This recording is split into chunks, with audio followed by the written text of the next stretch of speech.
মানুষ ভোট দিয়ে একজনকে জেতাবে।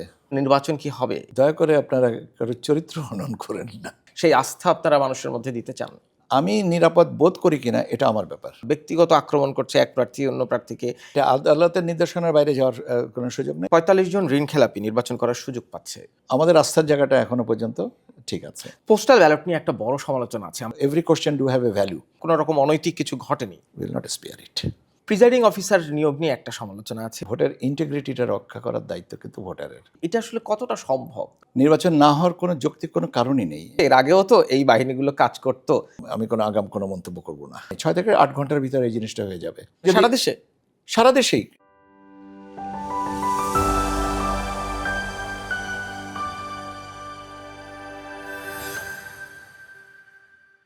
সবাইকে আমন্ত্রণ জানাচ্ছি কথা চলুকে। আমাদের আজকের কথা চলুকের অতিথি বাংলাদেশের যে অফিসটি নাওয়া খাওয়া ভুলে কাজ করছে একটা ভালো নির্বাচন উপহার দেওয়ার জন্য, বাংলাদেশ নির্বাচন কমিশন এবং সেই নির্বাচন কমিশনের সিনিয়র সচিব জনাব আখতার আহমেদ। জনাব আখতার আহমেদ, আপনাকে আমন্ত্রণ জানাচ্ছি কথা চলুকে। আপনাকে অনেক ধন্যবাদ এবং আপনার মাধ্যমে দর্শক শ্রোতাদের প্রতিও আমার ধন্যবাদ এবং তাদের জন্যও আমার অভিনন্দন। আমি আপনার কার্যালয়ে আসার আগে গুগলে ঢুকছিলাম। গুগলে ঢুকে বাংলাদেশের শুধু বাংলায় নির্বাচন লিখেছি। নির্বাচন লেখার পর গুগল আমাকে যে প্রশ্নটি প্রথম সাজেস্ট করেছে, গুগল যে প্রশ্নটি সাজেস্ট করে সেটি আসলে মানুষ সবচেয়ে বেশি খোঁজে। সেই প্রশ্নটি হলো নির্বাচন কি হবে? এই প্রশ্নটি আপনাকে প্রথমে করতে চাই। নির্বাচন কি হবে? নির্বাচনের 7 দিন আগে আপনি যদি এই প্রশ্নটা করেন তাহলে এই এতদিনের যে আমরা যে চর্চা এটা নিয়ে আসলে মন্তব্য করার, নির্বাচন না হওয়ার কোনো যৌক্তিক কোনো কারণই নেই এবং সব পরিক্রমা একের পর এক পার করে আমরা এখন নির্বাচনের দ্বারগোড়ায় এবং এই নির্বাচনের দ্বারগোড়ায় দাঁড়িয়ে এখন যদি বলেন যে গুগল প্রশ্ন করতে পারে, কিন্তু গুগল প্রশ্ন করে মানে মানুষ আসলে গুগলকে প্রশ্নটা করে। উত্তরটা হচ্ছে নির্বাচন ইনশাল্লাহ আগামী 12ই ফেব্রুয়ারি সকাল 7:30 থেকে ভোট গ্রহণ শুরু হবেই। নির্বাচনের সবচেয়ে বড় এলিমেন্ট হচ্ছে নিরাপত্তা, সিকিউরিটি কনসার্ন। মানুষের মধ্যে আমরা নানান জায়গায় যখন যাই, মানুষের মধ্যে এক ধরনের নিরাপত্তা নিয়ে শঙ্কা আছে। আপনাদের কি মনে হয়, আপনি যেহেতু প্রশাসন এবং পুলিশ সম্পূর্ণ আপনাদের নিয়ন্ত্রণে এখন, আইন শৃঙ্খলা নিয়ে আপনাদের ভাবনা কি? মানুষকে কি সেই আস্থাটা দেওয়া গেল? আসলে নিয়ন্ত্রণে বলতে যে জিনিসটা বোঝায় সেটা না, আমরা আসলে পারস্পরিকভাবে আমরা সহযোগিতামূলকভাবে করছি। নিরাপত্তার বিষয়টা কিন্তু লিড মিনিস্ট্রি হচ্ছে স্বরাষ্ট্র মন্ত্রণালয়। নির্বাচনী নিরাপত্তার বিষয়গুলোকে দুভাগে, একটা হচ্ছে যে আপনার প্রশাসনিক আর একটা হচ্ছে বিচারিক। আমরা যদি প্রশাসনিকভাবে দেখি তাহলে দায়িত্ব পালনের সাথে সেনাবাহিনী, বিমান বাহিনী, নৌবাহিনী, কোস্টগার্ড, র্যাব, পুলিশ, এপিবিএন এবং আপনার অন্যান্য যারা আছেন সবাই এর সাথে আনসার, এনাদের সংশ্লিষ্টতা আছে একটা বিষয় এবং এটা পর্যায়ক্রমিকভাবে আর কি ডিপ্লয়মেন্ট হচ্ছে মাঠ পর্যায়ে। সেনাবাহিনী তো দীর্ঘদিন ধরেই মাঠ পর্যায়ে কাজ করছেন এবং ফার্দার ইলেকশন রিলেটেড ডিপ্লয়মেন্টটা আপনার হচ্ছে 8 দিন আগে থেকে, নির্বাচনের পরে 2 দিন, পরে 1 দিন আর তার আগে নির্বাচনের দিন এবং নির্বাচনের পরে 2 দিন, নির্বাচনের দিন এবং তার আগে 5 দিন। তো এইভাবে ডিপ্লয়মেন্টগুলোকে করা আছে। আমি এই কথাটা বলছি পুলিশের ডিপ্লয়মেন্টের প্ল্যানে সেভাবে আপনার আমি আনসারের ডিপ্লয়মেন্ট হচ্ছে 8 দিন, সেনাবাহিনীর ডিপ্লয়মেন্ট হচ্ছে 7 দিন, পুলিশের ডিপ্লয়মেন্ট হচ্ছে 7 দিন।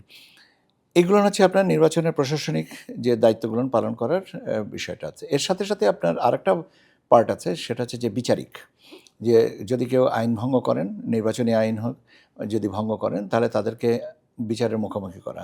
সেক্ষেত্রে আমরা এই পর্যায়ে 300টা কনস্টিটিউয়েন্সিতে 300টা বিচারিক আপনার নির্বাচন অনুসন্ধান এবং বিচারিক দায়িত্ব পালন করার জন্য কমিটি করা আছে, যেটা আমরা বলছি electoral enquiry and adjudication committee. তারা বিভিন্ন পর্যায়ে আপনারা কাজ করছেন এবং নিয়মিত তারা নির্বাচনী আচরণবিধি আরপিওর শর্ত ভঙ্গ করার বিষয়গুলো তাদের নজরে আসলেই তারা ব্যবস্থা নিচ্ছেন। সহোদ্যোগীও হচ্ছে ভাবেও কাজ করছেন, তাদের নজরে আনা হলেও তারা কাজ করছেন। যে আপনাদের যাদের আচরণ ভঙ্গ করেছেন, অভিযুক্তকে সমন করছেন, বিচার করছেন, তাদেরকে দায়ী করে জরিমানা করা হচ্ছে এবং জরিমানা করাটা বড় কথা না, কথাটা হচ্ছে যে তাদেরকে আইনের আওতায় আনা হচ্ছে। তো এই ব্যবস্থাটা তো চালু আছেই এবং এই ব্যবস্থাটা বেশ এফেক্টিভলি কাজ করছে। আর নির্বাচন মুখী আমরা এখন আগামী কয়েকদিনের মধ্যে থেকে নির্বাচন নিয়ে আরও বেশি নিরাপত্তার বিষয়গুলোকে নিশ্চিত করা হবে। কাজে নিরাপত্তাহীনতার বিষয়টুকু যদি আপনি বলেন, আবিধানিক অর্থে নাই। এখন আমি নিরাপদ বোধ করি কিনা এটা আমার ব্যাপার। এটা তবে আমি সবার প্রতি উদাত্তভাবেই বলতে পারি যে অনিরাপদ ভাবার কোনো যৌক্তিক কারণ নেই। আচরণবিধি ঠিকঠাক মতো পালন করা হচ্ছে কিনা কিংবা আইন সবাই মানছেন কিনা, এই যে 64 জেলায় ছড়িয়ে ছিটিয়ে আছে, মানে আপনার কি মনে হয় অ্যামিড আপনাদের লোকবল এবং জনবল এবং অন্যান্য ক্যাপাসিটি সব ঠিকঠাক মতো দেখভাল করা যাচ্ছে? দেখভাল করা যাচ্ছে, কিন্তু আচরণবিধি ভঙ্গ হচ্ছে। আচরণবিধি ভঙ্গ হচ্ছে, ভঙ্গ করছেন কারা? এবং এবং আচরণবিধি ভঙ্গ হলে ব্যবস্থাটা নেওয়ার কী ব্যবস্থা আছে? সেটা তো আমি একটু আগে বললাম যে electoral enquiry and adjudication committee এই মুহূর্তে ফাংশনের তারা কাজ করছেন। ইলেকট্রাল আপনার কী বলে জুডিশিয়াল ম্যাজিস্ট্রেট এবং এক্সিকিউটিভ ম্যাজিস্ট্রেট, তারাও আপনার এক্সিকিউটিভ ম্যাজিস্ট্রেটদের ডিপ্লয়মেন্ট হয়ে গেছে প্রায় 2100 অ্যাক্রস দ্য কান্ট্রি। ম্যাজিস্ট্রেট তারা কাজ করছেন, এক্সিকিউটিভ ম্যাজিস্ট্রেট যারা তাৎক্ষণিকভাবে মোবাইল কোর্ট বলতে বলছি যেটা বোঝায় সেটা করবেন। আর জুডিশিয়াল ম্যাজিস্ট্রেট যারা আছেন তারাও দায়িত্বপ্রাপ্ত হবেন আগামী 2-1 দিনের ভিতরেই। তো এখন এনারা যখন কাজ করবেন তখন এই জিনিসটাকে আরও কঠিনভাবে দেখা হবে বা জোরদারভাবে দেখা হবে। তবে আচরণবিধি ভঙ্গ যদি আমি বলি যে হচ্ছে না কোথাও, তাহলে আর এদের দায়িত্বটা কোথায়? এরা তাহলে আমি বলবো যে বিচারিক ব্যবস্থাটা তো কিছু তো দায়বদ্ধতা নেওয়াই হচ্ছে এবং এটা ভঙ্গ হচ্ছে। তবে মাত্রাতিরিক্তভাবে ভঙ্গটা সম্পর্কে খুব বেশি একটা আছে না। মানে ঘটনা ঘটছে আমাদের সেগুলো আবার যেগুলো পুলিশ কেস, যেমন শেরপুরের একটা ঘটনাতে একজন নিহত হয়েছেন, সেখানে পুলিশ কেসের ব্যাপারটা আছে। সেটা হচ্ছে গতকাল যেমন আপনার লক্ষ্মীপুরে একজন রাবার স্টাম্প যিনি তৈরি করেন, সেখান থেকে 6টা সিল, যেটা আপনার মার্কিং সিল আমরা যেটা বলি, সেটা অবৈধভাবে করছিলেন। তো এটাও তো আচরণ ভঙ্গ। তো পুলিশ যদি তৎপর না হতো তাহলে মামলাও হতো না বা এটাও উদ্ধার হতো না। কাজেই আমাদের আস্থার জায়গাটা এখনো পর্যন্ত ঠিক আছে। তার মানে কি পুলিশ এবং প্রশাসনের প্রতি আপনারা আস্থাশীল? অবশ্যই আস্থাশীল তো বটেই, তা নাহলে এই এত বড় ফাংশনিং তো অ্যাপ্রোপ্রিয়েটলি এই পর্যন্ত এগিয়ে নিয়ে যাওয়া সম্ভব ছিল না এবং এটা ইনশাল্লাহ বাদবাকি সময়টুকু চালু থাকবে। আরও অনেকগুলো স্টেক তো জড়িত। সার্বিকভাবে নির্বাহী বিভাগের নির্বাচন কমিশনকে সহযোগিতা করার যে এক ধরনের সাংবিধানিক বাধ্যবাধকতা, সেইটা কি পাচ্ছেন কিনা? অবশ্যই পাচ্ছি।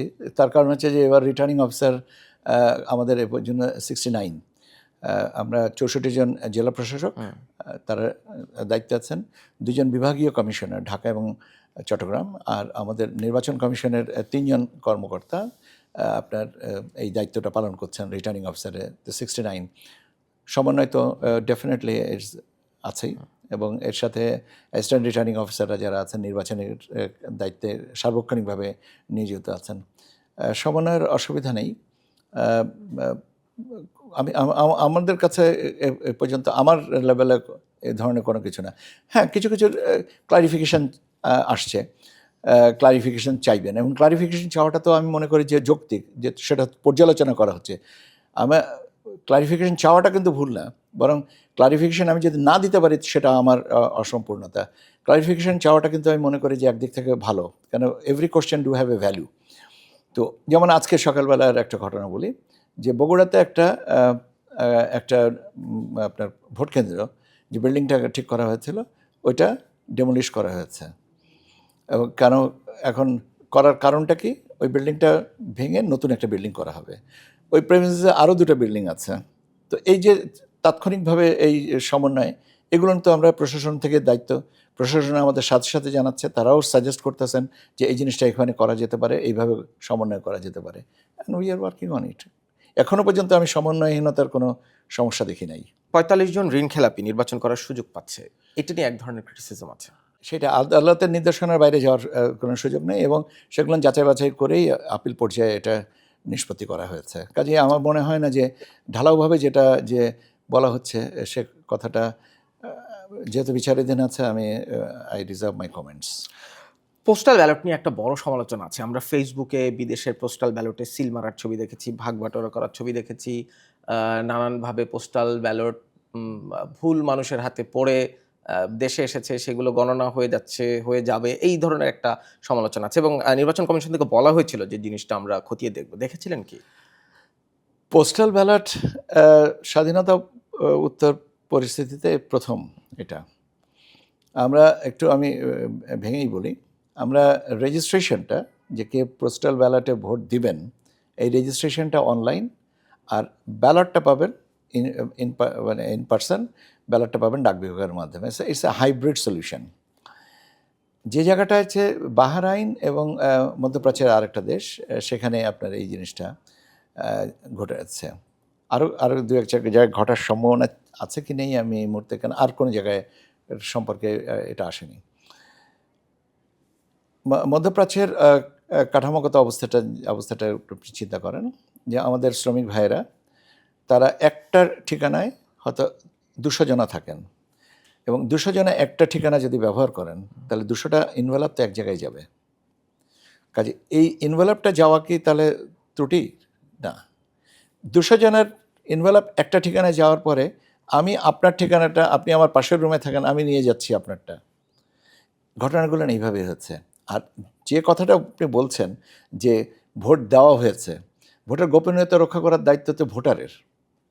এখন কেউ যদি এটা ভঙ্গ করেন এবং আমরা যদি জানতে পারি, আমাদের এখানে মাননীয় কমিশনার ব্রিগেডিয়ার ফজল সাহেব উনি স্পষ্ট করেই বলেছেন, ভোটের ইন্টিগ্রিটিটা রক্ষা করার দায়িত্ব কিন্তু ভোটারের, নাম্বার 1। নাম্বার 2 হচ্ছে যে এই আন্ডারমাইন করার যদি কোনো প্রবণতা থেকে থাকে, উইল নট স্পেয়ার ইট।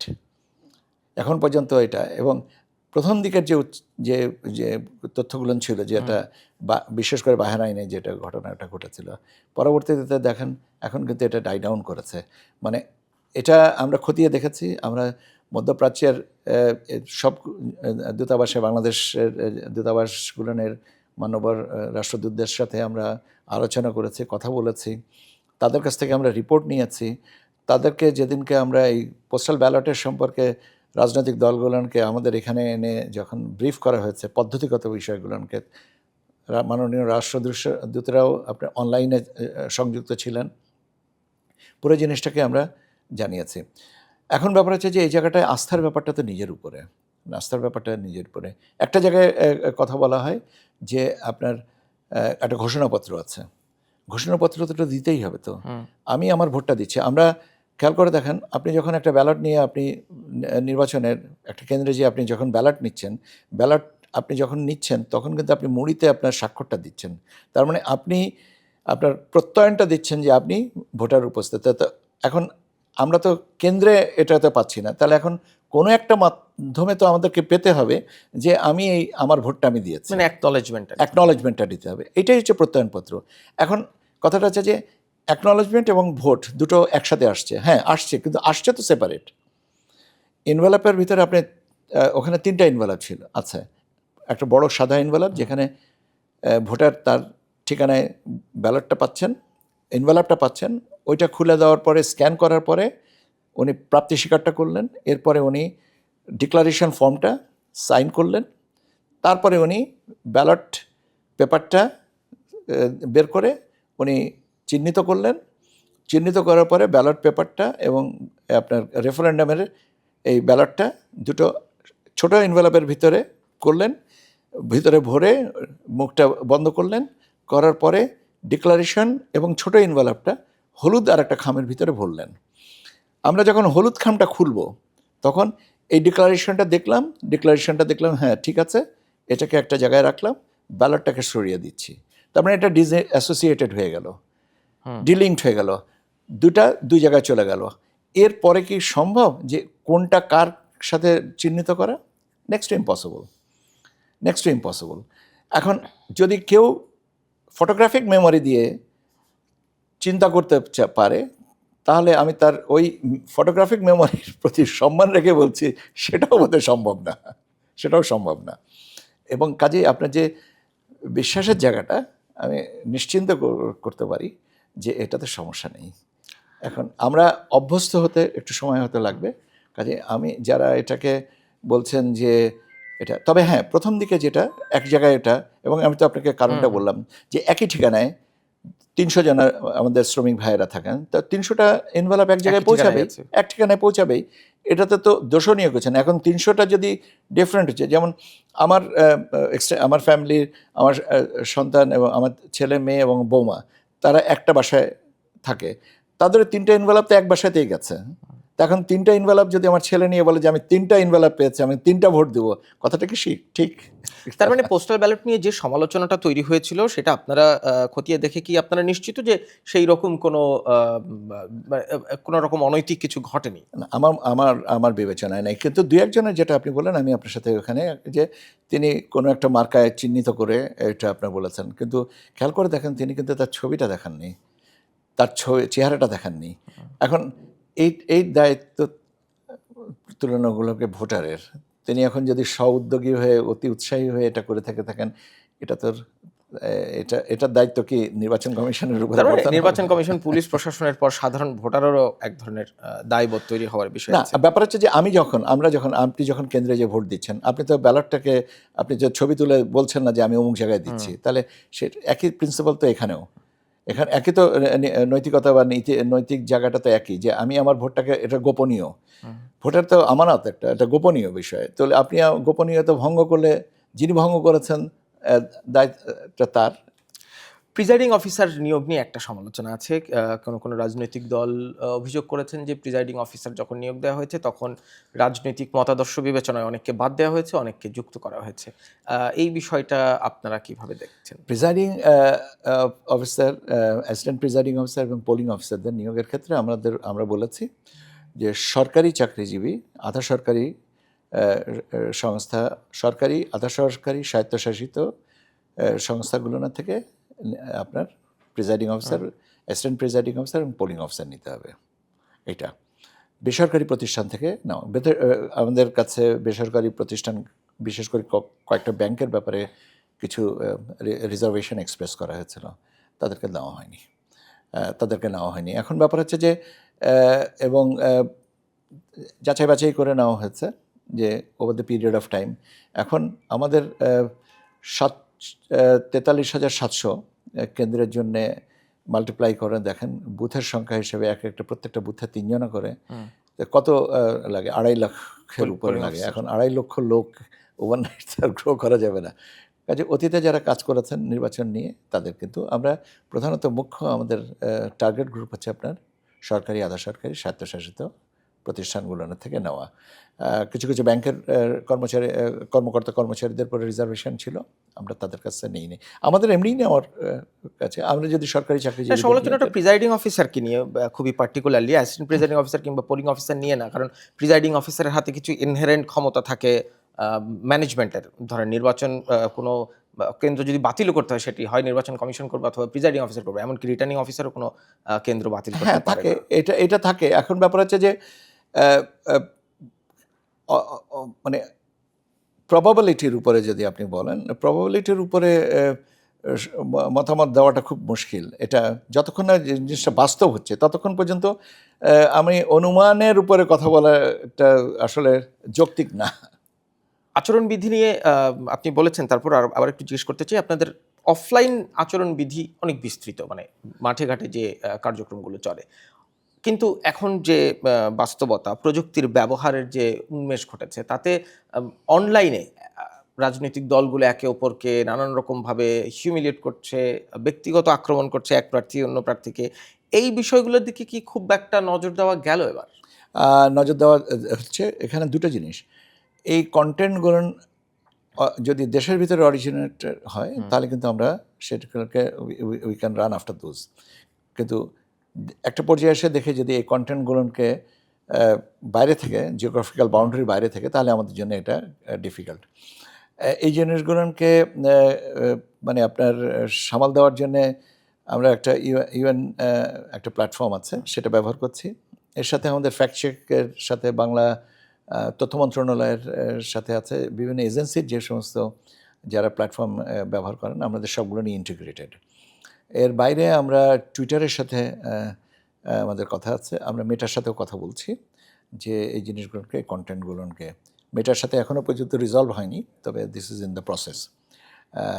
আগামীকালকে আমাদের সাথে তাদের একটা মিটিং আছে। আমরা we hope we can contain all this things. কিন্তু আমি আবারও এটা যিনি করছেন, দয়া করে আপনারা কারো চরিত্র হনন করেন না। এটা এটা এটা আসলে নিজের উপরে রেখে একটু চিন্তা করা উচিত যে হোয়াট ইজ দ্য বেনিফিট। মানে অন্তর্জালের দুনিয়া এখন যতটা বিস্তৃত, আপনি কন্টেন্ট ধরে ধরে ডাউন করে কি এই সমস্যার সমাধান সম্ভব? এর জন্য আমরা দুটো জিনিস করি। একটা হচ্ছে যে আমরা একটু আগে বললাম যে আমরা সার্ভিস প্রোভাইডারদের সাথে এটা কথা বলছি।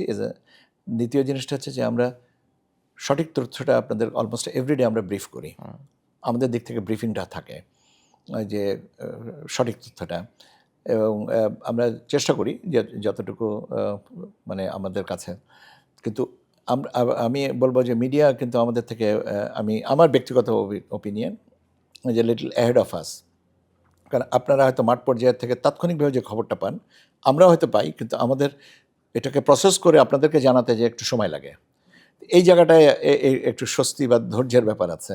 যেমন প্রত্যেকটা ইস্যুর উপরে তো কমেন্ট করা যায় না। হয়তো 8টা-10টা ইস্যু একসাথে যখন আসে তখন আমরা হয়তো একটা করতে পারি। আদারওয়াইজ আমার তো এই প্রত্যেকটা ইস্যুর উপরে কমেন্ট করার জন্য যে আমার জনবল লাগবে, এই জনবল তো ডেফিনেটলি নাই। যেটা জানতে চাচ্ছিলাম, মানে যে ডিজিটাল প্ল্যাটফর্মে যে ব্যক্তিগত আক্রমণ, হার্মফুল কন্টেন্ট, এইটা মানে অ্যামিডিওর ম্যান পাওয়ার ক্যাপাসিটি, এটা আসলে কতটা সম্ভব? এটা আমাদের 100% সম্ভব হবে বলে আমি মনে করি না। আমি ব্যক্তিগতভাবে মনে করি না যে 100%। তবে ইয়েস, ইট ইজ অ্যাড্রেসেবল। আমরা এটা করতে পারি। এবং আমি বললাম যে যদি কন্টেন্টগুলো দেশের ভিতরে হয় তাহলে হিউমিলেশনের কারণে অ্যাডজুডিকেশন কমিটি কিছু কিছু জায়গায় মানে আপনার যে কন্টেন্টগুলো তৈরি করা হচ্ছে, যে বিচারিক যে নির্বাচনী বিচারিক যে কমিটি আছে, তারা কিন্তু আমরা রিপোর্ট তো পাই, তারা এদেরকে ডেকে বলেছেন যে এগুলো ঠিক না। তারা আবার সাথে সাথে যে যিনি এটা করেছেন তিনি আবার এটা ডাউন করে দিয়েছেন, ডিলিট করে দিয়েছেন তার কন্টেন্ট থেকে, করেছেন এগুলো। কিন্তু এটা সবচেয়ে ভালো হচ্ছে যে না করা। কিন্তু অন্তর্জালের দুনিয়াতে আমার এই মানে কী বলে, যাতে সাধুবাক্য কতটুকু কে শুনবেন, এটা একটা প্রশ্নের ব্যাপার। এখানে সিটিজেন রেসপন্সিবিলিটি কেমন দেখেন, কিংবা প্রার্থীদের কথা যদি বলি, পলিটিক্যাল পার্টির কোনো লাইবিলিটি আছে কিনা এখানে? এটা ব্যাপার হচ্ছে যে পলিটিক্যাল পার্টির লাইবিলিটি আমি ওভাবে বলবো না। আমি বলবো যে সবাই দায়িত্বশীলের ভূমিকা করা উচিত। কেন at the end of the day এটাতে ভালো কিছু সুফল আনে না। একটা বদনাম করে কাউকে মানে হীনমন্যতার দিকে নিয়ে যাওয়াটা আসলে নৈতিকতার পরিপন্থী। নীতি এবং নৈতিকতা দুটো জিনিসকে একটু বিবেচনায় রাখলে জিনিসটা,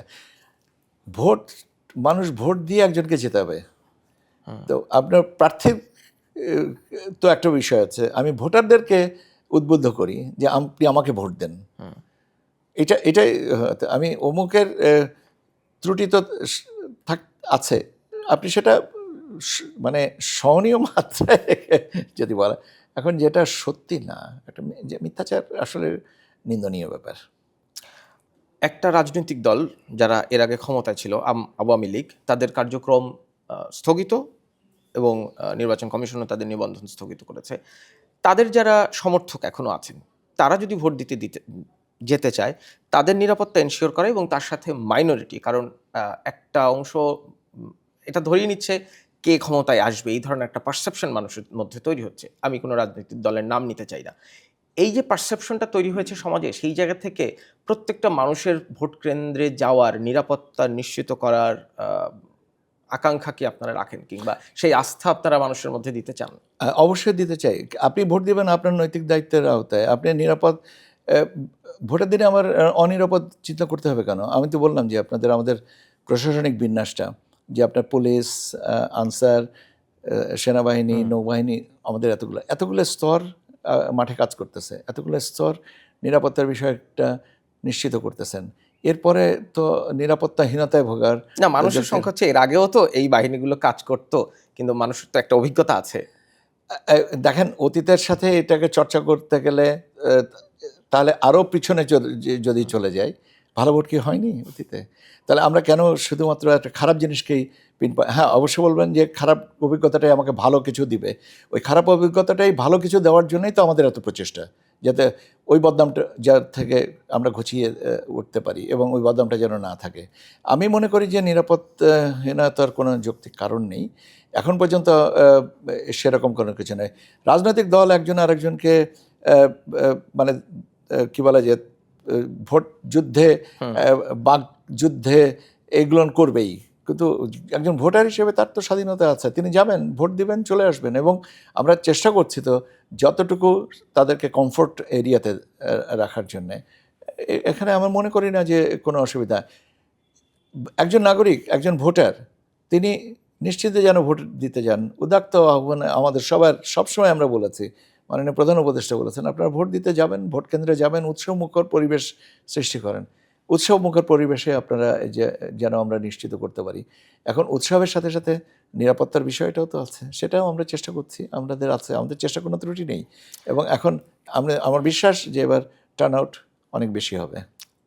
আপনারা কি কোনো রকম স্পেকুলেট করতে চান যে কি ধরনের টার্ন আউট? না, ওটা নিয়ে আমি কোনো আগাম কোনো মন্তব্য করব না। ভোট হয়ে গেল ঠিকঠাক, একই বাক্সে সংসদ নির্বাচন, সংসদ সদস্যর ভোট এবং গণভোটের ভোট, মানে ভোটের টার্ন আউট যদি আপনাদের এক্সপেকটেশন মিট করে, এইটা গুনতে আসলে কয়দিন সময় লাগবে? কারণ ইতিমধ্যে আমরা শুনেছি এবার যে ভোটের ফলাফল আসতে দেরি হতে পারে। না, এটা আমি আপনাকে বলি, আপনি যেটা শুনেছেন আংশিক। আমি আপনার প্রতি সম্মান রেখেই বললাম, এবং যারা আপনাকে বলেছেন তাদের প্রতি সম্মান রেখেই বলছি। আমি আপনাকে একটা হিসাব দিই, স্ট্যাটিস্টিক্স দিলে আপনি জিনিসটা ভালো, মানে সহজ হবে জিনিসটা। আমাদের প্রতি 3000 ভোটারের জন্য একটা ভোট কেন্দ্র, এবং 3000 ভোটারের ভোট কেন্দ্র বিকাল 4:30টার সময় ভোট শেষ হবে। আমি যদি মনে করি যে দুটো ব্যালট, এবার 80% যদি টার্ন আপ হয়, তাহলে 2400, তার মানে 2400 মাল্টিপ্লাইড বাই 2, 4800 ব্যালট। ওই কেন্দ্রে যদি আমার মানুষ থাকে, জনবল থাকে, আপনার অ্যাসিস্ট্যান্ট প্রিজাইডিং অফিসার এবং পোলিং অফিসার নিয়ে আমার যদি 4টা বুথ থাকে, তাহলে 12 জন 48টা ব্যালট গুনবেন। এইটা আর যে 4800 ব্যালট গুনবেন 12 জনা। আর এই এখানের ব্যালটের কাঠামোটা কিন্তু আবার সহজ।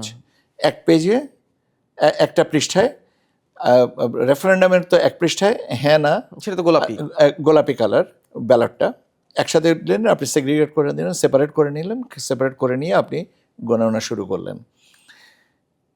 একটা ভোট কেন্দ্রে আমাদের এবার ঢাকার একটা আসনে 15 জন প্রার্থী, আর সর্বনিম্ন প্রার্থী হচ্ছে 2 জনা, অন অ্যাভারেজ 6 জনা। তাহলে একটা ব্যালট পেপারে 6 জনার সিল একটা ব্যালট পেপারে, আমি নর্মাল ব্যালট পেপারের কথা বলছি, আমি গণভোটের কথা বলছি না। আপনি এক নজরে দেখছেন যে কাকে আপনার ভোট দেওয়া হয়েছে, সেটা গুনতে আপনার যত সময় লাগবে, পোস্টাল ব্যালটে বেশি সময় লাগবে। পোস্টাল ব্যালটে সময় লাগবে তার কারণ হচ্ছে যে বিদেশে যে পোস্টাল ব্যালটটা পাঠানো হয়েছে সেটা দুই পাশে, দুই দিকেই। তার মানে আমি একটা দিক দেখলেই হচ্ছে না, আরেকটা দিক আর আমাকে ঘুরিয়ে উল্টা দিকটাও দেখতে হচ্ছে যে আর কোথাও সিল আছে কিনা।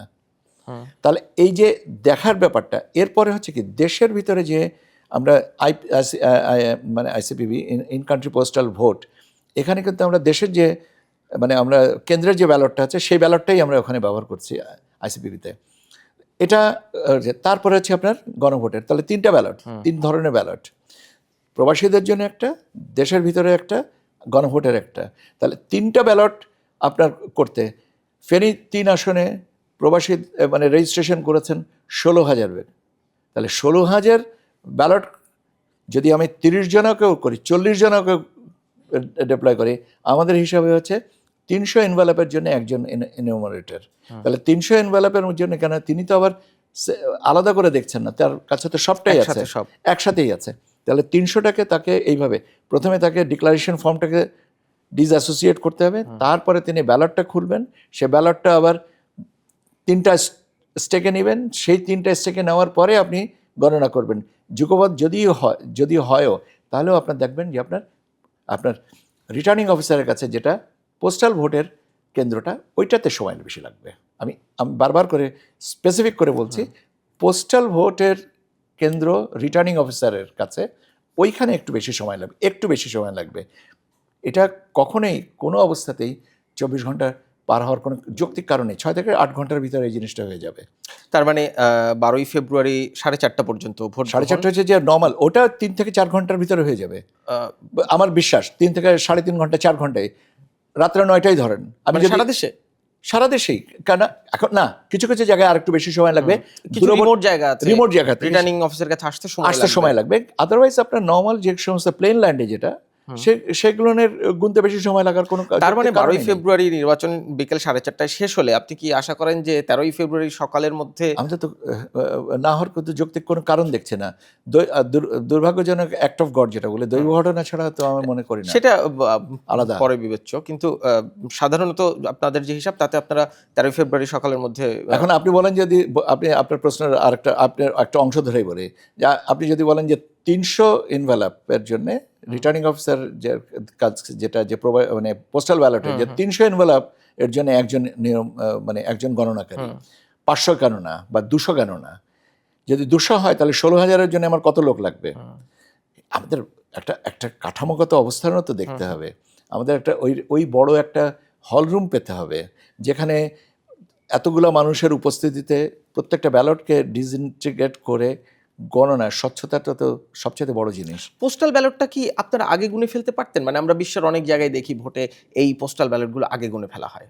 এটা আমাদের এখানে পদ্ধতিগতভাবে আমরা এই একই দিনে গুনবো। এটা আগে গুনে, এটা তাহলে তো ওই তত্ত্বগতভাবে পদ্ধতিগতভাবে পরিবর্তন। এবারের পদ্ধতিতে আমরা একই সাথে গুনবো। বিকাল 4:30টার সময় পর্যন্ত যে ব্যালটগুলো আসবে সেটা নেওয়া হবে পোস্টাল। তাহলে দুটো ভাগে, আমি কিন্তু আপনাকে বারবার করে বলছি যে কেন্দ্রের গণনা সময় লাগবে, সাধারণ সময় হবে। কেন আপনার ওখানে লোকও তো বেশি, কেন 12 জনা বা 14 জনা, বা কোনো কোনো জায়গায় হয়তো যে বুথের সংখ্যা যেখানে বেশি সেখানে 16 জনা, তাড়াতাড়ি হয়ে যাবে সেই গুণনটা। অবশ্যই যেখানে আপনি ধরেন ভোটারের সংখ্যা হচ্ছে 6 লাখ, ভোটারের সংখ্যা 6 লাখ, সেখানে কিন্তু আমার এই হিসাবটা আবার কার্যকর হবে না। যে আমি বললাম যে 3000-এর, সেখানে 6000 মানে কি আরেকটু বেশি সময় লাগবে, হয়তো রাত্রে 11টা বাজবে। আমি জাস্ট অনুমানের উপরে কথা বলছি। তো কাজেই এই জায়গাটা কিন্তু কেউ যদি বলেন যে 3 দিন লাগবে, আমি সবিনয়ে তার সাথে বলবো যে এটা এতটা। এটা এই প্রশ্নটা কেন উঠছে? সরকারেরই মধ্যে অনেকেই এই কথাটা বলেছেন যে এবার ভোট গণনা করতে আসলে আমার মনে হয় যে তাদের প্রতি সম্মান রেখেই বলছি যে হয়তো এই বিভাজনের বিষয়টা আমরা যেভাবে হ্যান্ডেল করি বা আমরা যাতে অভ্যস্ত, সেটা হয়তো ঠিক না। একটা শেষ প্রশ্ন করতে চাই। গণভোটের প্রচারণা নিয়ে সরকার যে পক্ষ নিয়েছিল সেইটা নির্বাচন কমিশনের একটা চিঠি রিটার্নিং কর্মকর্তাদের কাছে যাওয়ার পর সেটার আবার আরেক ধরনের চিত্র আমরা দেখেছি। এইটা নিয়ে নির্বাচন কমিশনের অ্যাকচুয়াল অবস্থান কি? তো গণভোটের ব্যাপারে তো নির্বাচন কমিশন তাদের মতামত দিয়েই দিয়েছে, অ্যাকচুয়াল অবস্থান ওইটাই। জনাব আখতার আহমেদ, আপনাকে অনেক ধন্যবাদ। আমিও আশা করতে চাই আপনি যেভাবে আস্থা দিতে চাইলেন, যে আস্থার বার্তা দিতে চাইলেন, সেই আস্থার বার্তা সকলের মধ্যে পৌঁছাক এবং একটা সুষ্ঠু নির্বাচন বাংলাদেশকে উপহার দিতে পারবেন। আপনাকে ধন্যবাদ কথা চলে সময় দেওয়ার জন্য। আপনার মাধ্যমে, আপনাকে এবং আপনার মাধ্যমে সকলের প্রতি আমার অভিনন্দন থাকলো, শুভেচ্ছা থাকলো, এবং আমি আপনাদেরকে একটাই উদাত্ত আহ্বান, নিশ্চিন্তে ভোট কেন্দ্রে আসেন, ভোট দিয়ে দিন এবং আপনার দায়িত্বটা পালন করেন। আমরা আছি। কথা বলছিলাম বাংলাদেশ নির্বাচন কমিশনের সিনিয়র সচিব জনাব আখতার আহমেদের সাথে। তিনি সুস্পষ্টভাবে বার্তা দিতে চাইলেন, মানুষকে বলতে চাইলেন নিরাপদে ভোট দিতে যান, নিরাপদে বাড়ি ফিরুন এবং বাংলাদেশকে একটি ভালো ভোট উপহার দেওয়ার জন্য তারা বদ্ধপরিকর। আপনাদের সবাইকে ধন্যবাদ কথা চলুক দেখার জন্য।